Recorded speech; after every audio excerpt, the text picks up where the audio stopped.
Nagbabalik ang hinday nyo. Ngayon nga lang ako makapag-video. Excited na yung hinday nyo. Hindi na makatulog kagabi. Dahil sa in-order niya. Order ng order to ah. Ang dami siguro ang pera to. Mag-o-oy na naman yan. Eme. Hala siya, titingin pa yan. Nakangiti na yan ngayon. Pero kagabi hindi yan masaya. Nagulat pa nga. Ay, akala ko yung in-order niya. Yung YouTube channel lang niya pala. Parang ako yung na-excited. I-subscribe mo naman yung channel ko. Baka naman yan oh. Magpapakipot pa yan.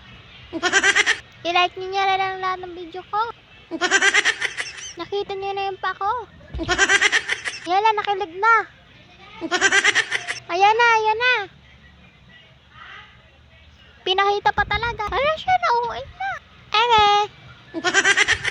Hindi ko na malaya na madaling pala ang video ko.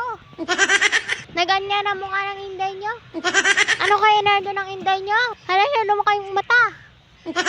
Ang labo naman. Hindi namin makita. Nagulat mga yan. Tinignan niya ulit. Baka daw kasi hindi siya ngayon mag-order. Damit lang pala ng bini. Hala siya, damit lang pala. Nakilig na agad. Good daw. So yun na. Mag-comment kayo at babasahin ko.